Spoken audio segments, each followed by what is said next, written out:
Guys, welcome back to my channel. My name is Vina Kerekewona. If you are new here and if you're an old subscriber clicking to watch my new video, hey you, how you doing? Welcome back to my channel again today. You guys are welcome back to my channel. Well, as you can see from the title of this video, I'm going to be discussing about the private sector versus the public sector, because I've been opportune to work with both sectors. I've worked with some private companies and now I'm working for the government, and I want to give you like the pros and cons of working for the government versus working for the private sector. Now let me give you a brief review of my hustle, of my work profile, like my work summary, my what is it called, that thing? I've forgotten the name, but it's on my CV. Yeah, but whatever. Yeah, let me give you a brief review of how my work experience, my work experience has been. Okay, so I finished academic work in school in September of 2019. So by September 2019, I was done with every school work. I was supposed to graduate in November 2017, but my group mates and I didn't submit the soft copy of our thesis in the CD, and we didn't meet the deadline. I think we were not aware of the deadline, so we didn't do it until the deadline was passed. So we couldn't meet the batch of people that were graduating in November. So we had to wait till March the next following year, because that was when my school graduates people like every 3 months. So we had to wait till like March the next year. So that's when the next batch of people were graduating. And I figured, you know what? In fact, before then, yeah. So when I was approaching the end of my schoolwork, I had to do an IT, right? So I did my IT in the Philippines with a company. I applied to different companies, and I got called from this company, called me back, the American Institute for English Proficiency. I was putting all my office. Yeah, you guys should know that this baby girl, I've worked small. I've worked in some places, you know. So I was working with the American Institute for English Proficiency. It's an English teaching school in the Philippines, where different people from Asia travel, because Philippines was colonized by America, so they speak English. They speak quite the English, like sometimes it's cut and join, but they teach English. So some Filipinos don't know how to speak fluent English, and my boss schooled in America. Almost everybody in the office schooled in America, and they come and they teach people how to speak normal fluent English, American. So there's sometimes where we had discrepancies with my English, because I speak British English, and then so we had some discrepancies.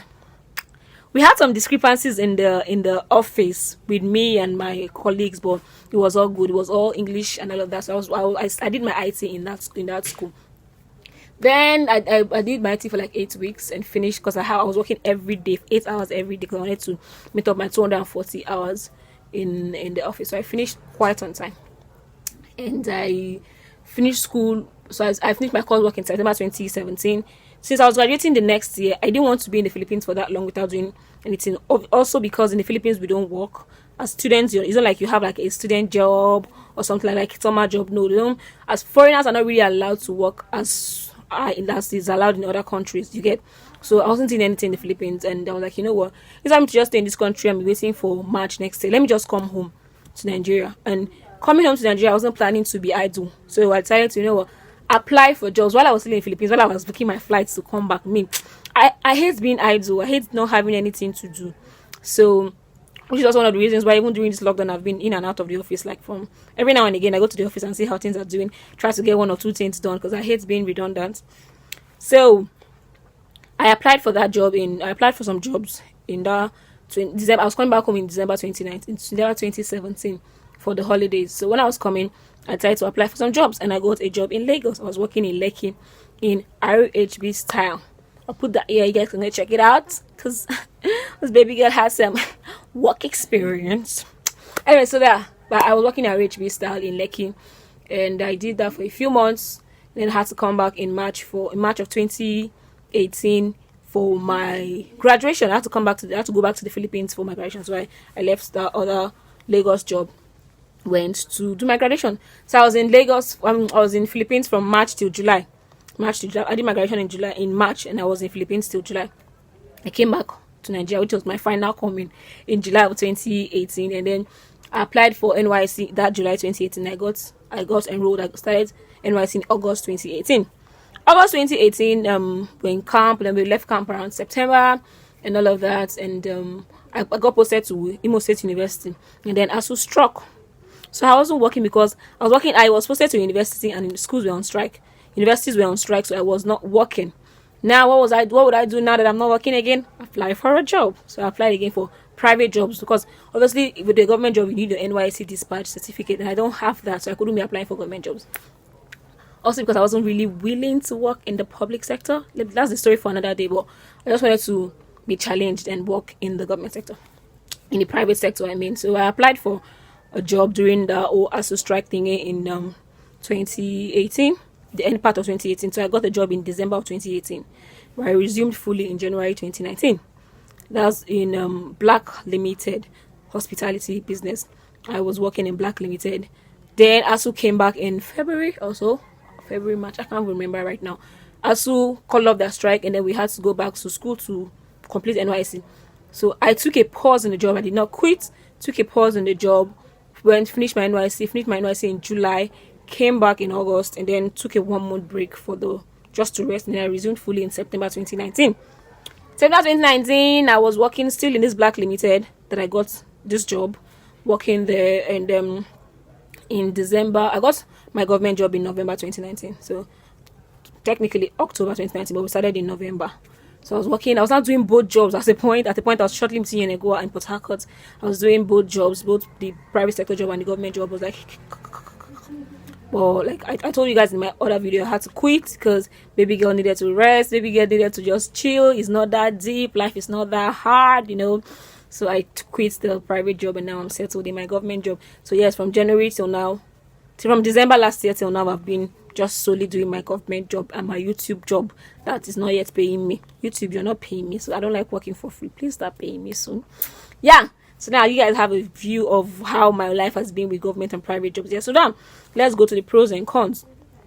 Pros and cons of government job versus the private sector. I've been in a few offices in the private sector, so I think I'm in a safe place to say, okay, this and this and this and that. Number one is bureaucracy. So the government job is characterized by bureaucracy. Now, what does bureaucracy mean? Bureaucracy means like there's duplicate of functions. There's this file must pass through this person to the next person. Next person must sign. This file must go through this desk. This must go, like there's so much hierarchy, and this thing must pass here and pass here and pass here and pass here before it gets signed, before you get your thing done. In private sector, it's not really like that. I mean, in some companies, it's just flat line. Some organizations have this high hierarchy thing that there's duplicate of function. But I mean, I don't think the private sector does not even have that time. Nobody has that much money to be paying people to have the same functions and be doing the same thing in a company. But in a government job, you have that, and you must go through this due process. Yeah, that's what due process. You must go through this due process. Sometimes the processes are irrelevant, but as a government worker, you have to go through them if you don't want to get into trouble. You have to make sure that this person signs, the other person signs, this thing is moved this way, is done that way. There's just a stipulated way of doing things that you have to follow. It takes longer because bureaucracy obviously takes longer. It takes longer to get things done in the government sector than to get things done in the private sector, because private sectors are in a haste. Nobody wants to take 2 days or 3 days to 19 working days to get this thing to get, like, nobody has that time. Everybody's like pack. Everything's like quick. Things are done quickly in private sector. Bureaucracy is less in private sector, but in government sector, bureaucracy is like everything is like that. Government sector is just characterized by bureaucracy. That's it. Due process. You must follow this. You must follow this line. You must follow this plan. You must follow this pattern. This is how it's done, and blah blah blah. There's a template for doing things, and you must follow through. You cannot come with your own idea. You cannot come with your own way of doing things. This is how it's done. This is how it has been done by our forefathers. This is how it should be done. This is the due process, and you must follow it. Yeah. So that's one thing about the government sector versus the private sector. Number two is complacency. In the government sector is more relaxed, it's more laid back, it's more people are more complacent. Some people don't go to work every day. There's some people that you see in the office probably once a month or once a week, twice a week, and it's nothing. It's not even a big deal. Like at the end of the month they'll still get their salary, and I'm like, I'm someone that likes to be challenged and like to work. I like to put in on ideas, I like to do this, I like to do that. Government sector does not give you that freedom to express yourself. But because like I said, there's really not much you can do to change the system. You can change in some little ways, but you can't have a big change with the government sector, because like things are done a certain way. So you just relax, just like, okay, I get to work today, I sign this, okay, I take this file, I move it to this point, this is how, okay, I move it from point A to point B, and have so and so person sign it and move it to the next point. That's how it's done, no? And that's what you do. So you're relaxed, you're not challenged, you're just complacent, you're just comfortable with the position that you are. There's nothing that's challenging you. There's no need for any higgy hanger life with the government sector. There's so much complacency, there's so much lackadaisical and nonchalant attitude in the government sector, as opposed to the private sector, where people are on their feet, people are kept on their feet, people are challenged, people are bringing new ideas, there's fresh ideas, there's innovations every day. Government sector, they don't innovate every day. People don't innovate every month. Some years things are still kept the same way. So there's hardly any innovation in the government sector. You're just relaxed, just I don't care. And that's how government workers, they're like, I don't care people. So if you're coming from the private sector to the government sector, you have to, it's like a culture shock where you're like, you're supposed to resume work by 8 p.m. but you're coming by 10. Is that really okay? In the private sector, if you're supposed to be at work by 8, you're supposed to be at work by 8, because if you don't get to work by 8, your salary is going to be tampered with. Someone is going to cut your salary. In the government sector, if you like come by 12, nobody's going to cut your salary. Things are just, and that's not the best. Things are just done without care, that with little care in this world. That's not the best, guys. Government workers, I'm talking to myself and every other government worker out there, we should just do better. We should take this government work seriously. No one you're taking, since you're saying they can say it's government work, now your papa work, this civil service work, no be your papa work, better take them easy. Things like that. It shouldn't be so. You're working, you're getting paid, so how about you take it more seriously? So yeah, let's do away with the complacency, and let's take this government work more seriously. Number 3, which is everybody's favorite, job security. Government work it has security. That's the more reason why people do government job. I know some bankers that would rather be working in a government, they would rather have a government job. People that are earning more than twice my salary would want a government job. And I'm like, but you're earning so much. No, they're earning so much, but they can be laid off at any time. The company can be having bankruptcy, and then people can be laid off. In a government job, if you have a government job, it's hard, except you can do a gross misconduct, and then you have to set up a panel to they will review your case for months, for weeks, and then you have to give them a tangible reason for them to sack you. They cannot just sack you like that in a government job. It doesn't work that way. So if you've gotten a government job, you've gotten a government job. You will just stay till whenever you retire, and that's it. Do you get? So there's this. I think that's why people are more relaxed. I just laid back. Nobody's going to just sack me anyhow, Joe. If I come this time, if I do this, if I do that, nobody's going to sack me anyhow, because there's a whole process to even sacking anybody. Like, the process to sack somebody in a government is long. It is long, and nobody wants to go to that kind of tedious process. So they just they might give you a query. They can give you a query, but like to the extent to getting to sack somebody is hard. But in a private job, they can just come to them and say you're sacked, and that's all. You can come to work late today, and your boss can just decide to say you're sacked, and that's the end of your job. Really? Yeah, so these things happen. One last thing I'd like to put out there that's not even in my list is the fact that with the private sector, your salary is being tampered with a lot. You do this, you're going to pay for it. You make one simple mistake, you're going to pay for it. You make this and this and this and that. You do some, just give an idea. You bring an idea that costs the company something. You're going to pay for it in your salary. They're going to deduct you. I know this because I've worked in the government, in the private sector, when my salary was being tampered with. It was not funny. It wasn't a joke. I didn't like it. As much as I like being challenged, I like the private sector, I like all the challenge it comes with. I didn't like the fact that our salaries were being tampered with. So yeah. So that's a real big con for the private sector. We don't like our salaries being cut. So me now in the government sector, knowing that my salary is my salary at the end of the month. I know, because I like to plan. I like being in control. I like to plan my life based on what's coming on at the end of the month.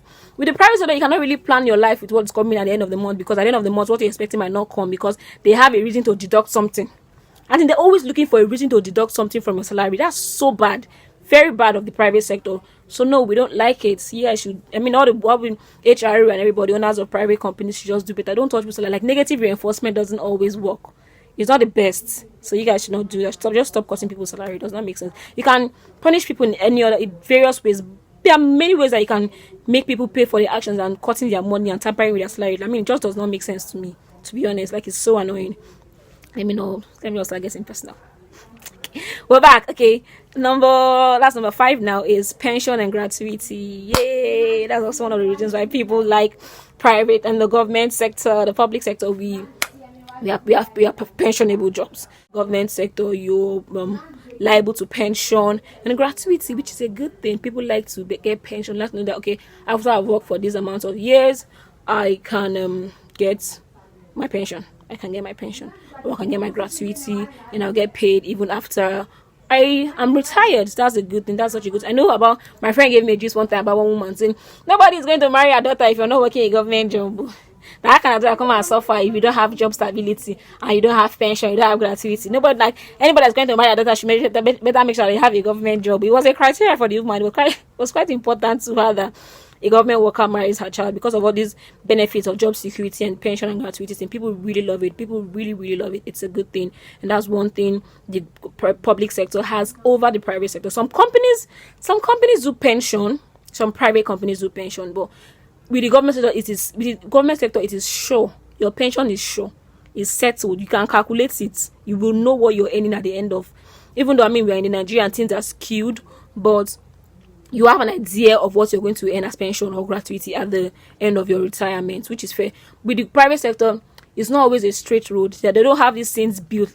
Also, because the government sector there's a system that works. It is a built-in system. It's a built-in system. It's been working for years. So the pension and gratuity thing is sure, it is settled. But with the private sector, they might not really have all the system that takes to build it, to do this whole pension and gratuity thing. Some companies can try. Some big companies have it, but smaller companies might not really have it. So what you get at the end of the day when you retire from your job is what you get. Sometimes they can pay you off, but it's not a pension or a gratuity scheme as much as a government job, which is way better. Do you get? Yeah. Also, but then at the end of the day, private sectors, they earn more than government sector. People in the private sector that are working with my own grade level, they're earning more than what the private sector is earning. It just your salary might probably get tampered with or something. But if you can plan your life with your salary for as many years as you're working, you might not necessarily need a pension or gratuity at the end of the day. So I guess you guys are fine. You guys are good. Number 5 is flexibility. The government job allows you so much flexibility that if you're working in the government sector, you can still do other things. You can apply, you can still be going to school. You can apply for study leave with pay, study leave without pay, maternity leave with pay, maternity leave without pay. There's so much flexibility with the government sector that it allows you to leave. Your vacation times are stipulated. You can still take in casual leaves. These things are embedded in the system. Like legally, you can apply for these things and get them. Yes, the private sector, some office might have that. You can call in sick and things like that, but they don't have as much. The private job does not allow you as much flexibility as the government job does. You can actually be working in a government job and go to school. I'm not talking BSc right now, because if you're working with the government and you go to school full time for your BSc, you get sanctioned. You have to pay back the government for the 4 years that you were in school. Yep, I know this because somebody in my office had to suffer that. He had to pay 4 years of the school that he was doing while he was working for the government. The government does not allow that. So, but masters, your PhD, and every other degree that you might want to have, associate degrees and stuff like that, the government job allows you to do that. You can apply for them and get them. Or you can do part-time. If you want to do a first degree, let's say you already have a government job, but you don't have first degree and you want to do that, you can apply for part-time. Government job allows you to apply for part-time, not full-time, because you cannot be working full-time on government time. It does not make sense. That's why you can only do part-time, or unless you're doing masters. We know masters is not an everyday thing, and PhDs are not classes that you go for every day. So you can arrange your classes based on your work time and work schedule and apply for study leave with pay or study leave without pay, depending on where you want to do your degrees. So flexibility, you can see government job is just so enjoyable, so nice. I didn't even know it was this good. But it's actually very good. You can live your life. There's a lot you can do while still being a government job. Like a private job will just choke your private job.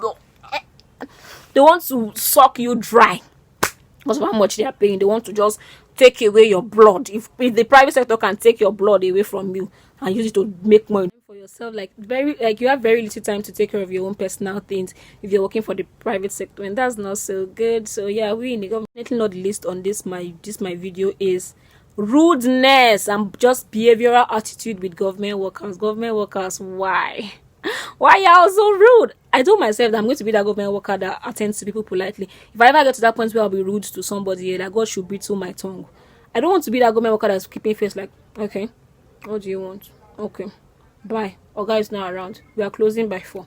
Okay, I don't want to be that person. No, I want to be that jovial. Hi, I want to be that person in the government sector that is that people are as approachable, people are happy to come to her office because she's a nice person. Private sector, because they have more to lose than to gain, they are always very polite. If you go to an office, people are more polite and just more welcoming in the private sector. In the government sector, they don't have anything to lose. If you like come, if you like don't come, their salary will still come at the end of the month. They are not depending on your contracts to get money. They are not depending on your whatever. No, their salary is fixed. They are not depending on whether you give them a deal or not to make money. So as you're in that office, you're even disturbing them. They're just tired. In fact, they want to sleep. And I mean, it just annoying. I'm saying them. As if I'm not a government worker, but I'm just saying that government workers. Yeah, we should just do better. This whole rudeness is not flattering. It's not a compliment. So yeah, this is where I'll be ending my video for today, guys. I hope you guys. I mean, if you have other pros and cons that I didn't discuss that you know about government and private sectors, please leave them in the comment section. I want to hear from you guys. What have you experienced in the government sector versus the private sector? Let me hear from you guys. And I mean, until I see you in my next video, please guys continue to remain in God. God bless you. Thank you.